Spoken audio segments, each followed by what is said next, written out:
فرمایا الی سبیل ربک بالحکمۃ، محبوب ان لوگوں کو اللہ کے راستے کی طرف حکمت سے بولا ہے۔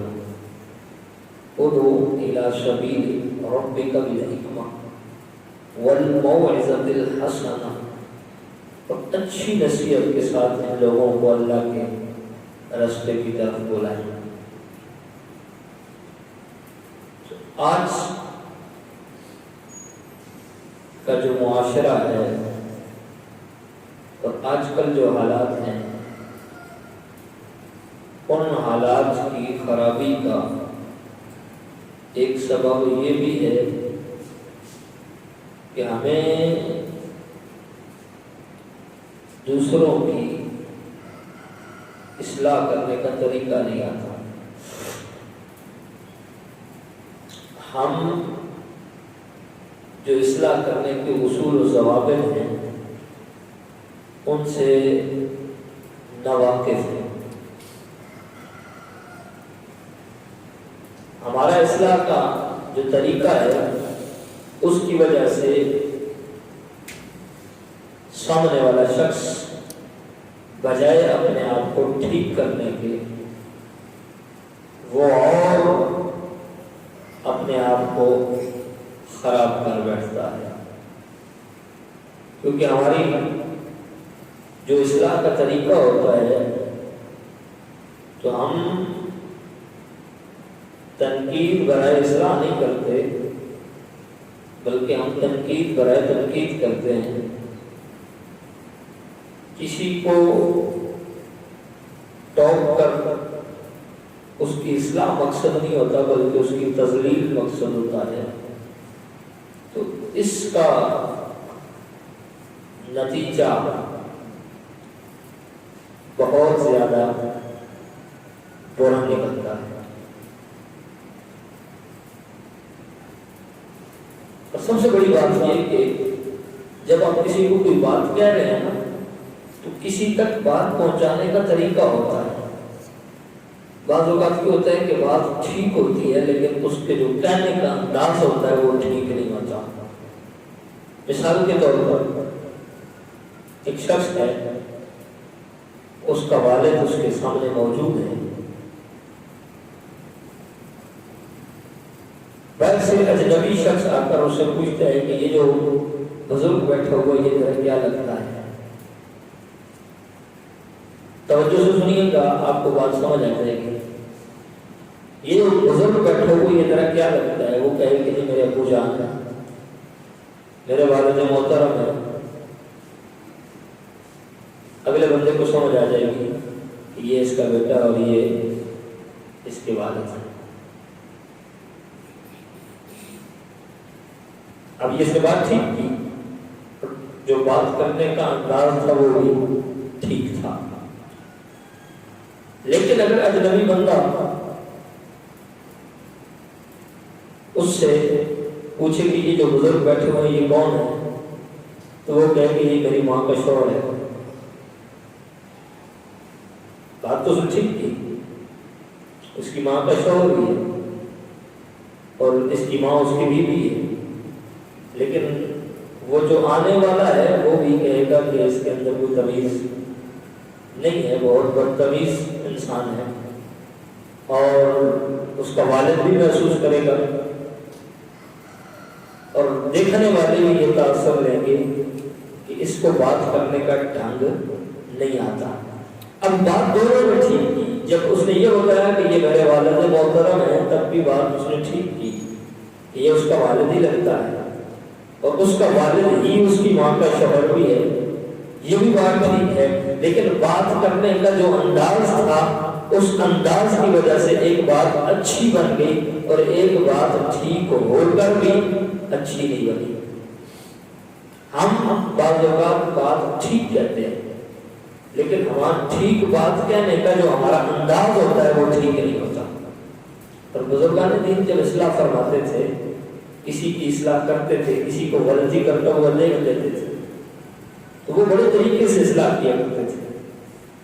وہ کسی کے گلے پڑنے والی بات نہیں ہوتی تھی،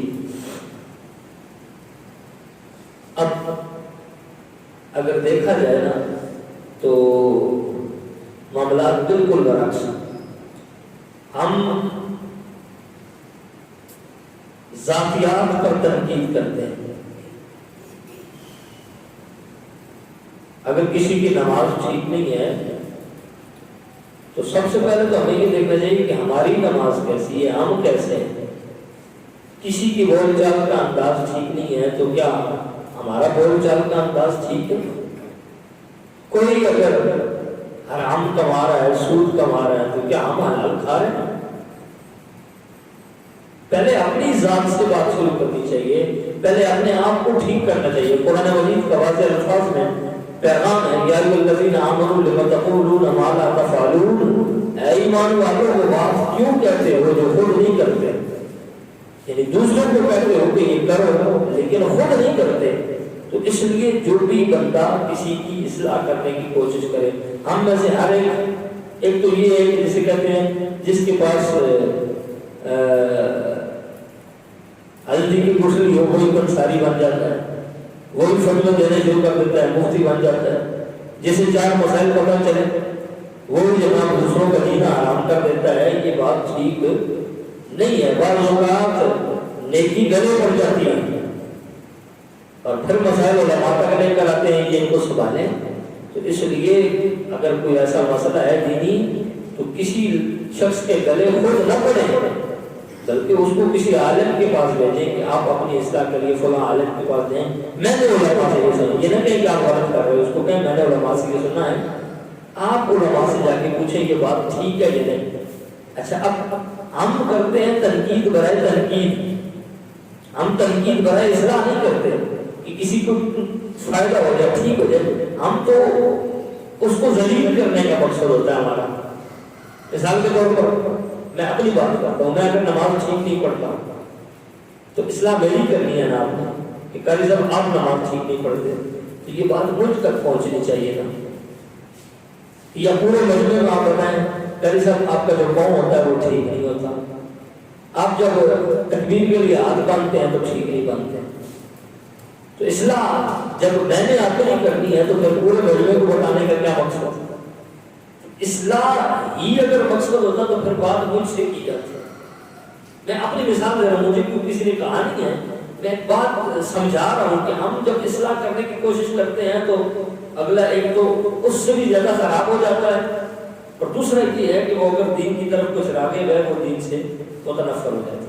مسجد کے اندر نماز پڑھنے کے لیے آیا ہے, اگر اس کا وضو ٹھیک نہیں تھا ہم اسے فوراً اس کے منہ پہ کہہ دیتے ہیں تیرا وضو نہیں ٹھیک, وہ کہتا ہے ٹھیک ہے اس مسجد میں آنے کی ضرورت نہیں. اگر کسی نے ٹوپی نہیں پہنی ہوئی تھی اس کو کہیں ٹوپی پہن کے نماز پڑھا کر, ٹوپی پہننے کے بغیر نہیں ہوتی. مثال کے طور فتویٰ دے دیتے ہیں نا فوراً, یہ نہیں پتا کہ ٹوپی پہننے سے ہوتی ہے یا نہیں ہوتی, اگر نہ پہنی ہو تو ہو جاتی ہے یا یہ نہیں پتا, لیکن فتویٰ فوراً دے دیں گے سر پر ٹوپی نہیں ہے تیری نماز نہیں ہوئی, وہ کہے گا ٹھیک ہے اچھا چلو تم پہن کے پڑھو, میں آتا ہی نہیں.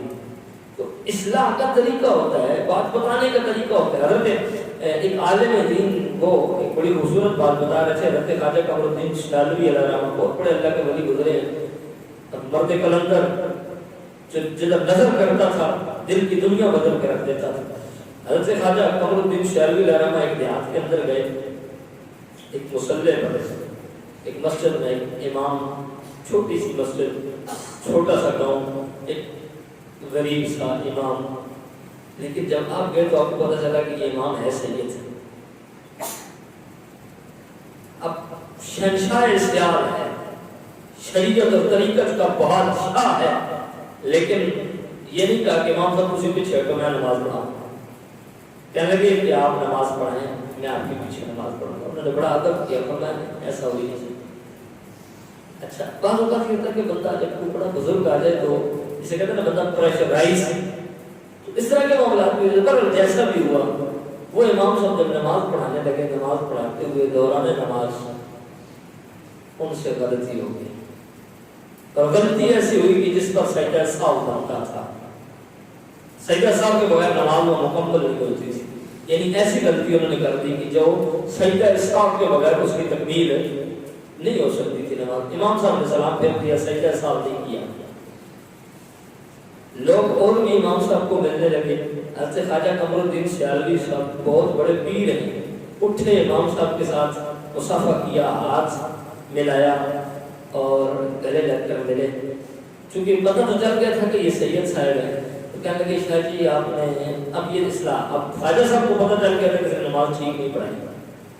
سیدہ صاحب بنتا تھا, اس نے سیدہ صاحب نہیں کیا, اور سیدہ صاحب نہ کرنے کی وجہ سے نماز صاحب کی ٹھیک نہیں ہوئی. سب نے اس کی ابتدا میں پڑھی ہے, نماز سب کی باطل ہو گئی ہے. تو اب مسئلہ یہ ہے کہ اس کو بتانا بھی ہے, لیکن ہے سید, ہے امام, اس کی اصلاح بھی کرنی ہے, اس کو کس طریقے سے بتایا جائے. اب خواجہ صاحب ملے گلے, مصافحہ کیا, اور مصافحہ کر کے کہنے لگے حضور آپ آل رسول ہیں, سید بادشاہ ہیں, آپ نے جو نماز پڑھائی ہے نا آج بڑا مزہ آیا ہے. یہ اصلاح کا طریقہ دیکھیں. ہم تو فوراً اپنی سیدھی ہو نہ ہو, اپنی ٹھیک ہو نہ ہو, دوسرے پر انگلی اٹھائیں گے. لیکن اب اصلاح کا طریقہ دیکھیے شیخ کامل کا.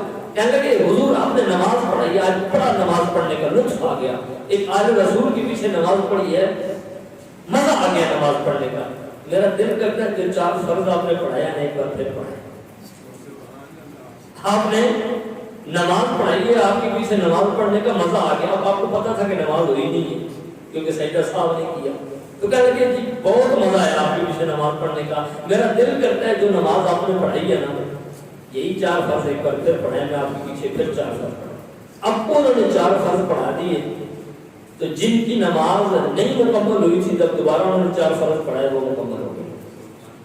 تو یہ اصلاح کا طریقہ ہے. کسی کو مطلب ان کی تذلیل بھی نہیں ہوئی, تذلیل بھی نہیں ہوئی, انہوں نے اپنے آپ کو جو ہے وہ احساس کمتری کا شکار بھی جو ہے وہ ان کو نہیں کیا, اور ان کے جو ہے وہ معاملات بھی درست کروا دیے. تو یہ اصلاح کا طریقہ ہوتا ہے. یہ نہیں کہ پورے محلے کو پتہ چلے کہ جناب فلاں بندے کا تو فلاں غلطی ہے. کسی کے عیب کی پردہ پوشی کرنا یہ بہت اچھی بات ہے, اور حدیث کا مفہوم ہے کہ جو بندہ کسی کے عیب کی پردہ پوشی کرتا ہے کل قیامت کے دن رب اس کے عیب کی پردہ پوشی کرے گا. حضرت بہلول دانا ایک اللہ کے بہت بڑے ولی گزرے ہیں. یہ اب دیکھیں نا, مطلب اس بزرگوں کا جو اصلاح کا طریقہ ہوتا ہے. میں یہ آج جو موضوع چنا ہے اس لیے کہہ رہا ہوں کہ ہم بعض اوقات بات ٹھیک کرتے ہیں لیکن ہمیں ہمارا اصلاح کا طریقہ ٹھیک نہیں ہوتا, جس سے اگلا بندہ بجائے درست ہونے کے اور غلطی کی طرف چلا جاتا ہے, اور غلط راستے کی طرف چل پڑتا ہے. تو حضرت بہلول دانا اس نے ایک بندہ بھیجا حضرت بہلول دانا کے پاس, ہارون الرشید خلیفہ, اس نے بندہ بھیجا کہ میں آپ سے ملاقات کرنا چاہتا ہوں. آپ نے فرمایا میرا کیا لینا دینا بادشاہ, میں نہیں آتا. اچھا, چونکہ ادھر ہی بات بہلول دانا بھی اس علاقے میں رہتا تھا جہاں ہارون الرشید کا تخت حکومت تھا. چلتے چلتے چلتے بہلول دانا اس گلی سے گزرا جہاں بادشاہ کا محل تھا. بادشاہ نے دیکھ لیا کہ بہلول دانا گزر رہا ہے. وہ اوپر چوبارے پہ بیٹھا ہوا تھا. اس نے کہا اس کو اٹھا کے نا اوپر میرے چوبارے تک لے آؤ. زبردستی حضرت بہلول دانا کو اٹھا کر چوبارے تک لے آئے. جب اٹھا کر چوبارے تک لے کر آئے نا تو کہنے لگے بہلول دانا کہ میں نے تجھے بلایا تھا بہلول دانا کو کہ تیرے سے بات کرنی تھی, تو آیا نہیں. کہنے لگا میں بادشاہوں کے پاس نہیں آتا, مجھے بادشاہوں کے پاس آنے کی ضرورت نہیں ہے. کہنے لگا تو اس سے ایک بات پوچھنی تھی. کہا بلا لیا تو پوچھ. کہنے لگا میں نے یہ پوچھنا تھا کہ بندے نے اگر رب تک پہنچنا ہو تو کیسے پہنچے. آپ نے فرمایا جیسے میں تیرے تک پہنچوں ویسے تو پہنچ. اب یہ حکمت بھری بات تھی جو انہوں نے کر دی. وہ کہنے لگا یہ کون سی بات کی کہ جیسے میں تیرے تک پہنچوں ویسے تو بھی پہنچ جا. اس نے کہا تیرا دل تھا نا مجھے آج بلانے کا, مجھے اپنے پاس لے کر آنے کا. تو نے بندے بھیجے, مجھے زبردستی اٹھا کر نیچے سے یہاں تک لے کر آئے. کہا اگر تیرا دل ہو نا رب سے ملنے کا تو رب دور کوئی نہیں مل جاتا ہے. تو بتانے کا مقصد کیا ہے کہ اصلاح کا طریقہ ہوتا ہے. بندے کو کوئی غلطی بتانی ہو تو اس کی غلطی بتانے کا بھی طریقہ ہوتا ہے. یہ نہیں کہ آپ کسی کے گلے پڑ جائیں, اور بالخصوص جب کسی صاحب ثروت کو کوئی غلطی بتانی ہو تو پھر اس کے منصب کا لحاظ رکھتے ہوئے اور اس کے مرتبے کا لحاظ رکھتے ہوئے اس کو طریقے کے ساتھ, جس طرح سے خواجہ قمر الدین سیالوی صاحب نے ایک سید صاحب کی اصلاح فرمائی, تو اس طرح اللہ تعالیٰ سے دعا کرنی چاہیے کہ ہمیں اپنی بھی اصلاح کرنی چاہیے. اور سب سے پہلے وہ دعوت اسلامی ان کا ایک نعرہ ہے نا, وہ کہتے ہیں مجھے اپنی اور ساری دنیا کی اصلاح کی کوشش کرنی ہے. تو پہلے اپنی اصلاح کی کوشش کریں, اپنے آپ کو ٹھیک کریں, پھر دنیا کو ٹھیک کرنے کی کوشش کریں. اللہ تعالیٰ سے تو ہم خود کو ٹھیک نہیں کرتے اور دوسروں کو ٹھیک کرنے چل پڑتے ہیں. اللہ تعالیٰ مجھے بھی آپ کو بھی عمل کی توفیق